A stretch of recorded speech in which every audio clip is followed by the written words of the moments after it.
Allahumma sholli ala sayyidina Muhammad salatan turaghibu wa tunashitu.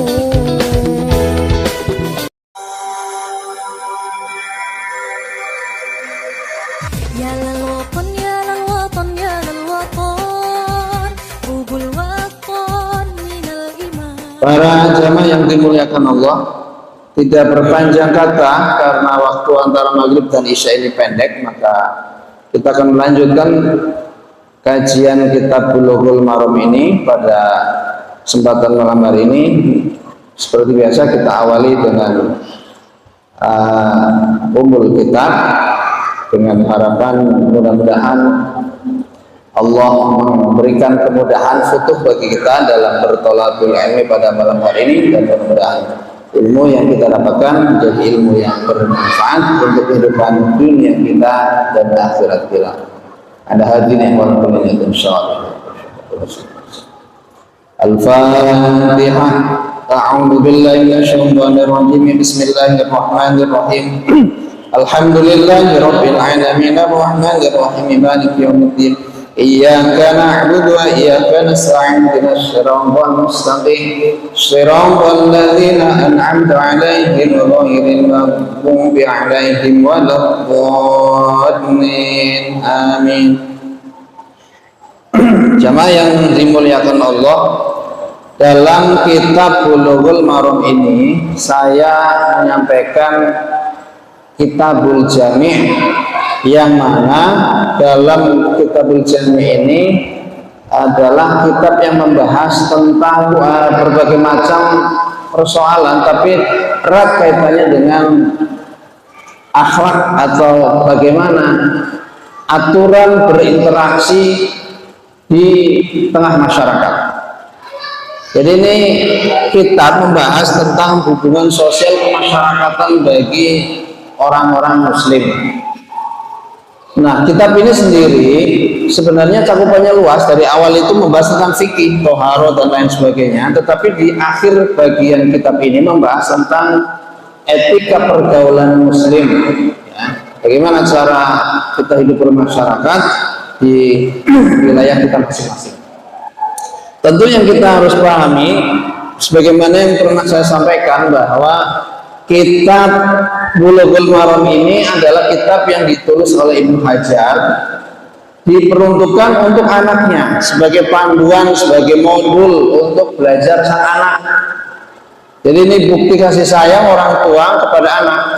Sampai, nak nih, ayah buatkan buku panduan untuk agar kamu menjadi anak yang soleh, anak yang berilmu, anak yang kemudian dalam menjalani kehidupan ini memiliki panduan yang jelas, ya, baik dari sisi aspek kebudayaannya, muamalahnya, termasuk dalam kaitan sosial kemasyarakatannya.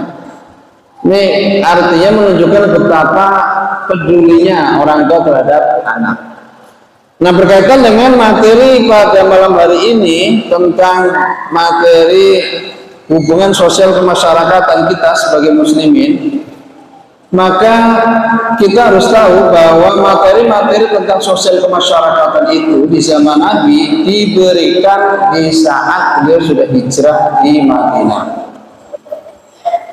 Adapun ketika beliau di Makkah, maka materi yang beliau sampaikan itu adalah soal keimanan. Soal keimanan, karena di Makkah itu belum terbentuk sistem sosial kemasyarakatan Islam belum. Yang ada adalah individu-individu muslim itu yang kemudian dibangun keimanannya supaya kokoh.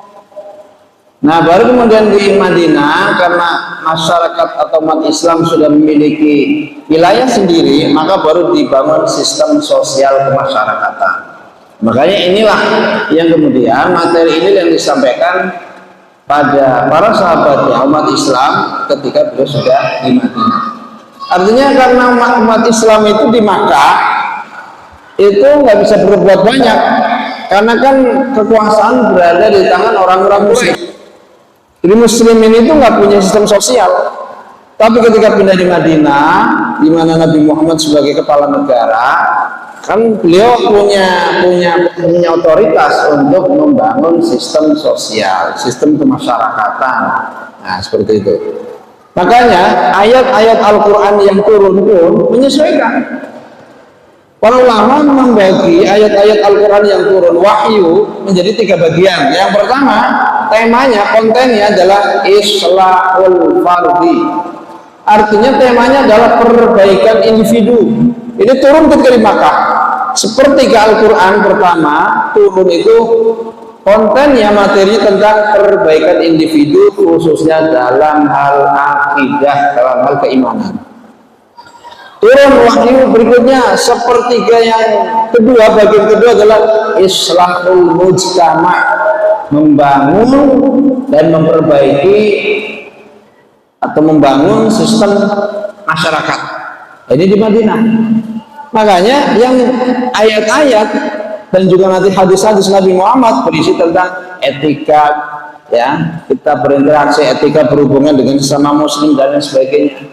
Terus begitu. Baru yang kemudian yang terakhir islahud daulah, yaitu tentang sistem kenegaraan. Ayat-ayat Al-Quran begitu. Nah, termasuk hadis Nabi begitu. Nah, maka ini adalah materi-materi yang beliau sampaikan pada fase kedua. Artinya ketika Nabi Muhammad sedang membangun masyarakat Madinah. Ini. Kita lanjutkan untuk hadis-hadis yang ada di kitab Bulughul Maram ini. Bismillahirrahmanirrahim.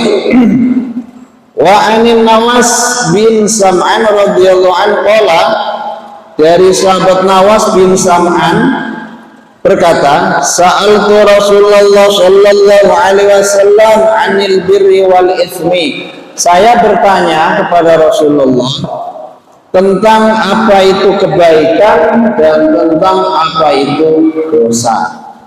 'Anil birri wal itsmi. Faqala, maka Nabi Muhammad menjawab, al birru husnul khuluq.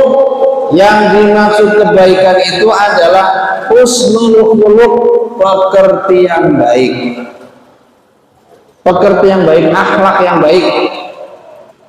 Wal ismu, adapun yang dimaksud dengan dosa adalah mahaka fi sodrika, apa-apa yang membuat dadamu menjadi sesak, apa-apa yang membuat hatimu menjadi merasa terganjal, membuat hatimu nggak nyaman, resah, gelisah, itulah dosa. Wa karihta ayyatli'a alaihi an-nasu, dan engkau tidak suka apabila hal tersebut diketahui oleh manusia atau orang lain. Jadi ini sahabat nanya kepada Nabi, ya Rasul, apa sih sebenarnya yang dimaksud kebaikan? Maka jawaban Nabi, yang dimaksud kebaikan itu adalah akhlak yang baik, pekerti yang baik, apapun itu, termasuk tutur kata yang baik, ya, perbuatan yang baik, bersikap jujur, bersikap ramah, bersikap amanah, membantu orang lain, dan lain sebagainya. Itu semuanya adalah bir, kategori kebaikan. Yang namanya baik itu nggak terfokus tertentu pada sholat, baca Quran, wirid, zikir. Itu ya, itu pasti. Cuma tidak hanya melulu masalah itu. Artinya kebaikan adalah sebuah sikap, perilaku, nilai-nilai yang membawa kemaslahatan, kebaikan kepada orang lain. Apapun itu, yang membantu orang lain itu kebaikan. Ya, membantu entah itu bentuk fisik, materi, saran, dan lain sebagainya, menyelesaikan persoalan orang lain, itu semua kebaikan. Jadi cakupan kebaikan itu amat sangat luas. Nah, sebaliknya, apa itu yang disebut dengan dosa? Mahaka fi sodrika, apa-apa yang membuat dadamu menjadi sempit, menjadi resah, menjadi gelisah. Makanya orang itu sebenarnya ya, kalau habis melakukan dosa, pasti hatinya nggak nyaman, nggak tenang. Misal saya habis mencaci orang, misal ya, kamu ini, misal gitu kan. Itu pasti setelah kejadian itu hati saya nggak tenang, nggak nyaman. Nah, itulah dosa. Jadi setiap kali kita melakukan perbuatan yang membuat hati itu resah, gelisah, nggak nyaman, kayak dan mengganjal gitu, itulah dosa. Karena apa? Setiap orang berbuat kebaikan pasti hatinya plong, pasti. Gak mungkin orang berbuat kebaikan habis nolong orang, habis nyumbang, habis sedekah, habis membantu orang, kok hatinya terusik, hatinya gelisah, nggak mungkin.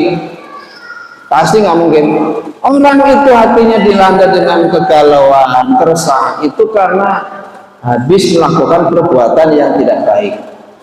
Itu fitrah manusia ya, fitrah manusia. Mungkin ada yang berkata, Ustaz, tapi kok banyak orang yang begitu kok terus-terusan melakukan begitu. Nah, ini masalahnya. Masalahnya, kalau orang kemudian terbiasa melakukan itu, maka sensitivitas hatinya memang bisa mati. Tapi asal dasarnya, fitrahnya manusia itu, kalau melakukan kejelekan, pasti hatinya nggak nyaman. Ini fitrahnya begitu asalnya. Tapi manakala kemudian terbiasa, memang kemudian menjadi hilang kepekaan ya,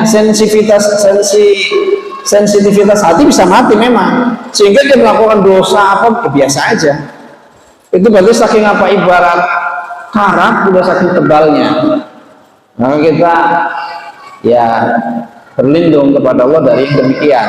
Artinya kalau dalam hati kecil kita merasa, ya Allah, saya tadi mau berbuat ini ya, perasaan kok gak enak banget ya. Nah, berarti alhamdulillah hati kita yang mudah-mudahan masih oleh Allah kategorinya masih ya hati yang masih normal, masih sesuai dengan fitrah kita ya.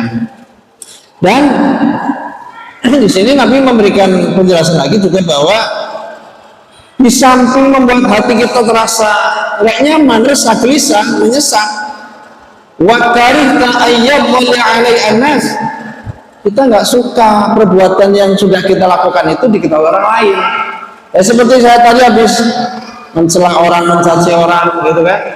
Tentu apa yang saya lakukan ini saya nggak mau seandainya ada orang tahu atau kemudian menjadi bahan pembicaraan.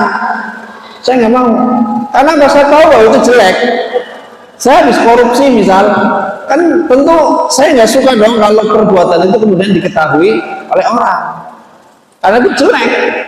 Wakan ta'ayyam wali alaihi nas, dia nggak suka apabila perbuatan itu diketahui oleh orang lain. Beda kalau kita berbuat kebaikan, habis nolong, habis apa gitu kan, dilihat orang ya nggak ada masalah, ya kan, enjoy aja kan begitu. Ya itu, jadi parameternya perbuatan yang kita lakukan ini apakah kategori kebaikan ataukah dosa? Mari istafti ala qalbak, kita nanya sama hati kita rasakan sendiri, hati kita nyaman nggak, plong nggak. Itu sebenarnya simple. Islam memberikan panduan itu simple. Hati kita nyaman nggak setelah melakukan perbuatan itu? Kok hati saya nggak nyaman, merasa gimana, kan terbayang-bayangi terus. Berarti yang kita lakukan kategorinya dosa. Maka kalau berhubungan dengan manusia, berarti harus meminta maaf dan beristighfar kepada Allah Subhanahu wa taala. Nah itu. Ini sampai segitunya ya Nabi Muhammad itu mengajarkan tentang etika adab ya, hubungan antar manusia sama muslim itu dibangun sedemikian rupa supaya terjadi harmoni di tengah masyarakat. Makanya masyarakat Madinah itu masyarakat percontohan luar biasa betul. Dan ajaran tidak ada yang selengkap, sedetail selain ajaran Islam. Sangat detail. Tinggal bagaimana kita bisa enggak menjalankan itu, gitu ya. Hadis yang berikutnya, wa an Ibnu Mas'ud radhiyallahu qala Rasulullah sallallahu alaihi wasallam, "Idza kuntum thalathatan fala yatanaja ithnani dunal akhar." Kata Nabi, kalau kalian itu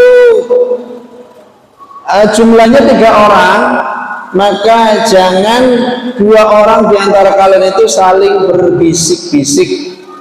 Ini etika, adab ya. Kalau 2 orang, 3 orang ini ngumpul, yang dua orang nggak boleh bisik-bisik tanpa melibatkan satu orang itu. Kenapa demikian? Hatta yakhtalifu binnas, sampai kemudian mereka bercampur dengan orang banyak. Artinya kalau sudah jumlahnya lebih dari 3, ada kerumunan orang banyak, maka silakan, nggak apa-apa, bisik-bisik berdua nggak apa-apa. Tapi kalau cuma bertiga orang, kok bisik-bisik, ini nggak boleh. Kenapa? Karena min ajli anna dzalika yuhzinuhu, hal tersebut bisa menyakiti perasaan saudaranya. Nah, sekarang ginilah, kita ada 3 orang, ya kan? Saya diantaranya misalkan.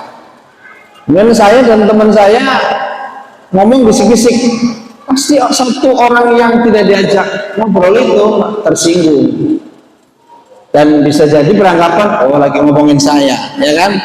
Atau oh berarti saya dianggap tidak layak untuk mengikuti pembicaraan mereka, saya dianggap tidak level dengan mereka sehingga saya tidak dilibatkan, artinya saya direndahkan gitu. Nah ini bagian dari Islam mengatur etika hubungan dengan sesama manusia. Etikanya ketika 3 orang, jangan yang 2 ini bisik-bisik. Termasuk gini, termasuk walaupun nggak bisik-bisik sebenarnya, ngomongnya jelas, tapi menggunakan bahasa yang tidak difahami oleh satu orang ini. Jadi ada 3 orang nih, yang 2 orang ngobrol pakai bahasa daerah mereka, misal saya dan teman saya orang Jawa misalkan gitu ya, saya ngobrol dengan bahasa Jawa, sementara yang satunya adalah misalkan ya entah orang Sunda, entah orang Sumatera yang tidak ngerti bahasa Jawa gitu kan. Saya dari awal sampai akhir ngobrolnya pakai bahasa Jawa misal. Ini kan berarti nggak menghargai orang itu, gitu loh. Mestinya kalau kita itu ngobrol dengan orang lain yang kita tahu ya bahasa mereka berbeda dengan kita, ya kita menggunakan bahasa yang kita pakai bersama, yang kita pahami bersama, itu bahasa Indonesia. Makanya saya kadang-kadang agak gregetan juga, Pak. Kadang-kadang gini, di suatu grup, yang grup itu grup WA gitu ya. Grup itu sebenarnya grup umum nasional gitu kan. Tapi kemudian beberapa orang, bukan beberapa orang, banyak gitu ya. Itu ketika ini sering banget itu jarang menggunakan bahasa Indonesia. Ada sekelompok orang intinya menggunakan bahasa daerah. Bahasa daerah terus, kan saya nggak paham gitu loh. Ini orang gimana? Ini kan ruang terbuka, grup umum gitu loh. Kenapa selalu kalau komunikasi di itu pakainya bahasa daerah dulu gitu kan? Kan nggak paham. Ini menurut saya kategori nggak menghargai orang lain. Ya kalau lagi berdua doang nggak ada masalah. Nah masalahnya ini kan di tengah masyarakat atau di tengah grup yang majemuk, yang plural gitu kan, ada orang dari daerah ini, daerah itu, bahasanya kan berbeda-beda, maka gunakanlah bahasa yang bisa dimengerti oleh semua anggota.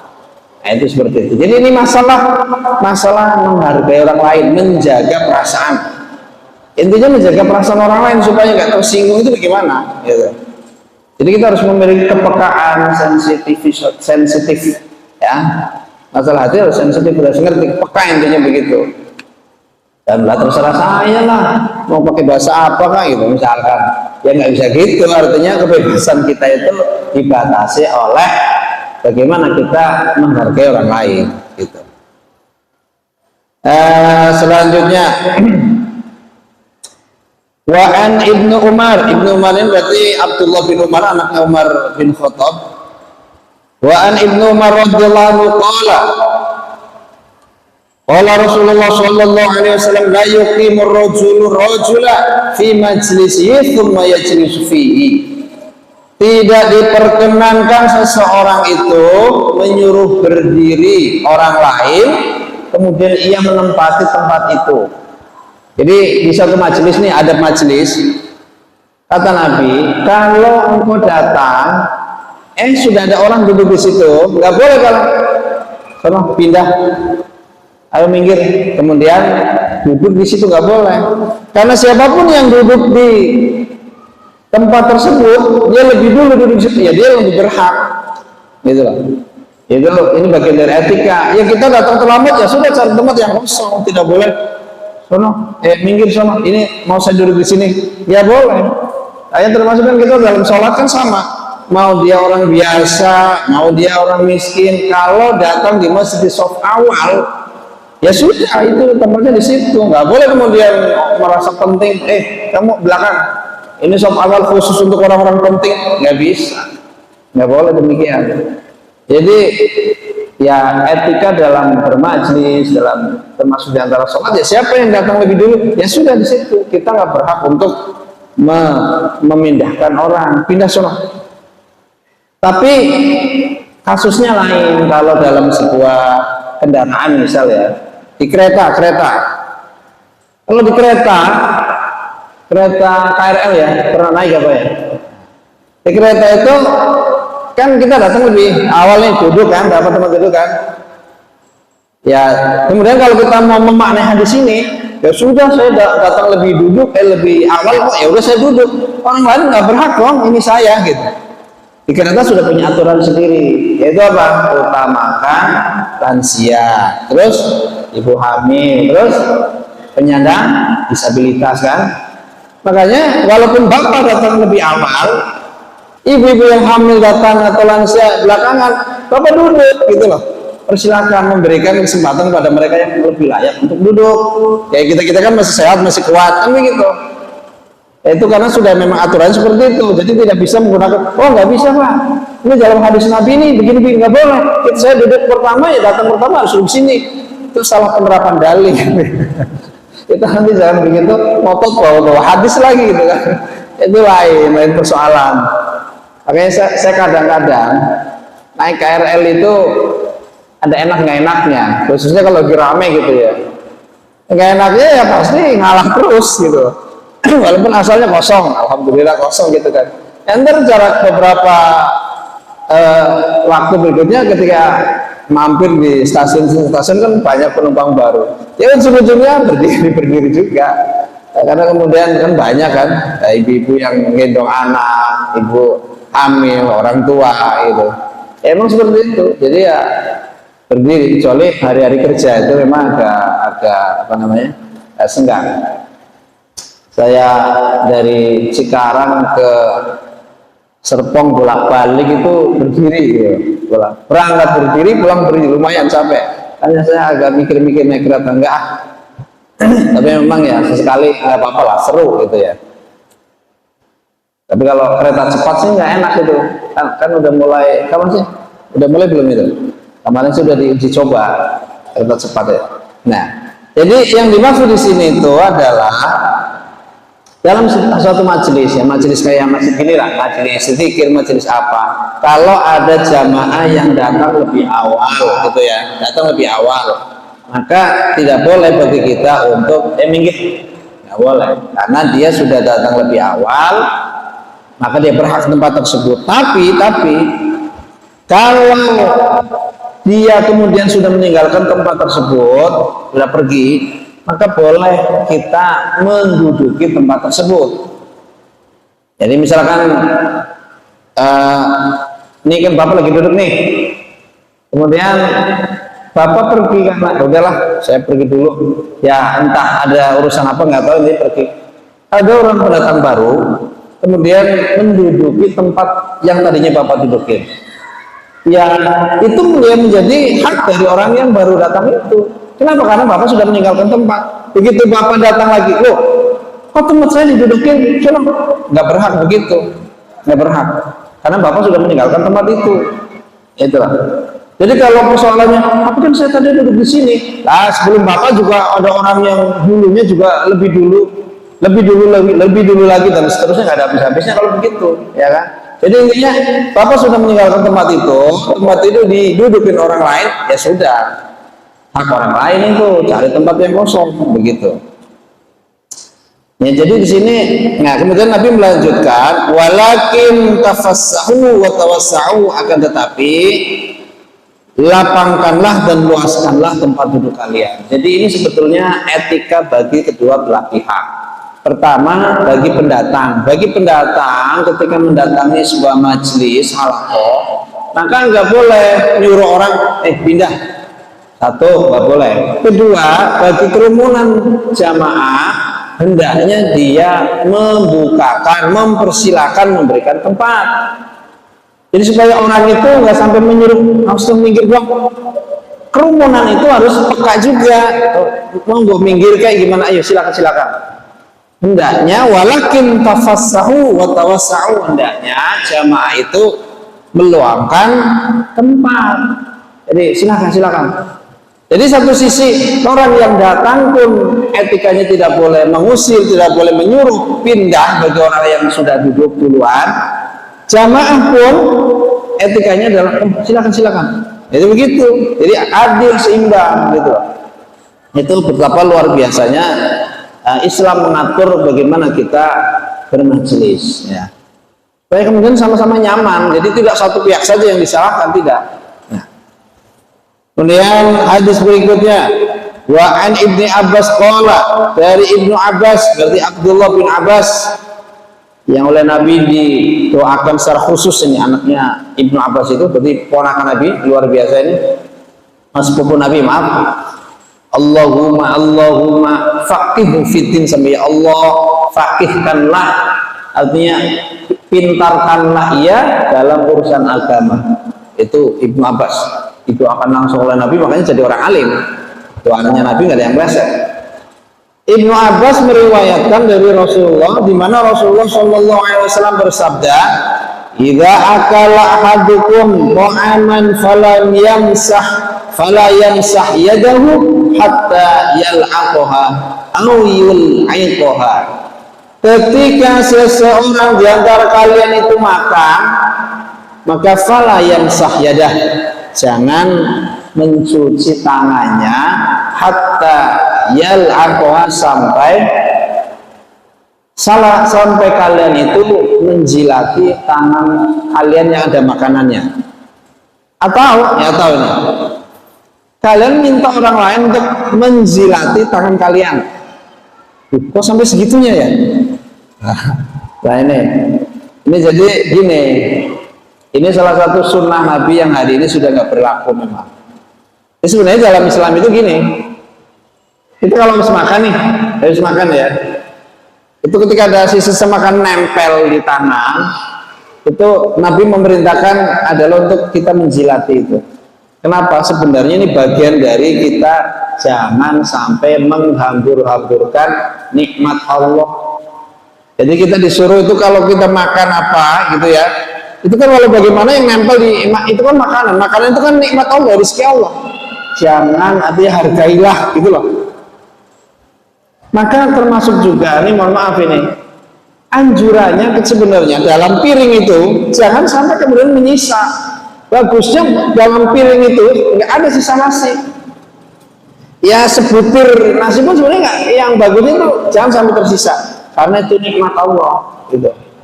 Kalau kemudian masih, apalagi kadang orang kan kalau makan di piring masih banyak nyisa tuh gitu kan, ya kecuali udah kenyang itu lain cerita. Tapi maksudnya dalam kondisi ini masih bisa gitu ya, bisa habis. Bagusnya begitu, karena ketika di piring itu masih ada nasi kemudian disiram, itu nikmat Allah, di mana nanti larutan makanan itu bercampur dengan got, dengan apa, itu kan mencampur adukan antara nikmat Allah dengan kotoran dan sebagainya. Itu berarti kita tidak menghargai nikmat Allah. Maka maksud hadis ini sebetulnya tidak harus dipahami secara letterlock bahwa kalau bisa makan jilatin. Ya kalau memang memungkinkan nggak ada masalah ketika nggak ada orang lain. Tapi ketika banyak orang, ya tentu kita kan menjaga kepantasan juga ya kan. Lagi rapat makan dengan orang-orang penting, jilat-jilat ya kan, ya secara ini juga nggak pantas juga kan. Artinya yang harus kita pahami adalah bahwa kita sebisa mungkin jangan sampai memubazirkan nikmat Allah, menghambur-hamburkan. Sebisa mungkin hargai nikmat Allah gitu loh. Termasuk di piring itu kalau bisa bersih. Nah masalahnya kan di zaman Nabi itu kalau makan dulu kan belum ada sendok, ya kan? Makanannya yang dimakan juga kering, korma, terus apa ya? Ya buah-buahan lah. Tapi ada masakan bubur ada, bubur ada sih. Tapi artinya lebih banyak makanan kering emang. Nah, oleh karenanya kalau kayak kurma kayak apa kan nggak terlalu ini cicilan ya nggak apa-apa, nggak apa-apa. Saya kira nggak terlalu ini banget gitu ya. Tapi kalau kayak bubur kan susah juga ya, makanya dianjurkan kita kalau yang berkuah, yang makanan yang lembek pakai sendok gitu ya. Walaupun sebenarnya makan itu yang bagus itu langsung pakai tangan yang bagus. Karena ini berdasarkan apa namanya penelitian secara medis juga bahwa makanan yang disentuh atau menggunakan tangan langsung ini hancurnya ini lama, artinya kekuatan apa namanya enzim yang ada dalam makanan itu akan sekuat, akan lebih bagus ya hasilnya ketimbang yang terkena benda logam. Sampai di situ. Jadi beda, makanya Nabi itu ketika menyuruh sesuatu termasuk pakailah tangan itu bukan tidak ada maksud, pasti itu terkandung hikmah. Lebih baik pakai tangan. Makanya kecuali kalau makannya yang berkuah ya, sayur asar misal ya kan, sayur asem, sayur lodeh ya kan nggak mungkin pakai tangan kan, ya mau nggak mau kan pakai sendok karena itu namanya kan keadaan yang menuntut demikian. Tapi yang kata misal bapak lauknya pakai celele gitu kan, lalapan, justru nggak enak kalau pakai sendok kalau menurut saya, ya kan enak tuh pakai tangan gitu, pakai tangan habis itu ya cuci tangan dan sebagainya. Nah, para ulama ada yang memahaminya di sini bahwa maksudnya suruh untuk menjilati tangan setelah makan adalah kenapa Nabi memerintahkan seperti itu? Karena waktu itu krisis air. Madinah kala itu kurang air. Makanya supaya air nggak boros, kalau habis makan itu jangan untuk basuh tangan, karena untuk minum aja itu susah, maksudnya artinya lepas. Untuk mandi, untuk wudhu susah, terbatas air itu, stok air terbatas. Dimana waktu itu muslimin itu punya sumber air itu kan sumur-sumur itu punya Yahudi waktu itu, sampai kemudian muslimin itu beli oleh Yahudi hanya separuh, boleh beli, jadi gantian sehari untuk muslimin, sehari untuk Yahudi begitu. Makanya kan kemudian air susah, makanya untuk karena menjaga air supaya kemudian karena saking susahnya keluarlah hadis ini bahwa kalau habis ini jilatin dan sebagainya untuk menghemat air. Ada yang berpendapat seperti itu ya. Ya adapun kalau sekarang kan kita air nggak kurang-kurang amat ya, berarti nggak ada masalah. Tapi yang dipahami para ulama intinya adalah bahwa ketika hadis ini dipahami adalah ketika kita makan dan sebagainya, poinnya adalah bagaimana kita menghargai nikmat Allah. Jangan sampai kemudian nikmat Allah itu kita sia-siakan ya, di piring masih banyak udah biarin. Itu berarti kita tidak menghargai, mensyukuri nikmat Allah.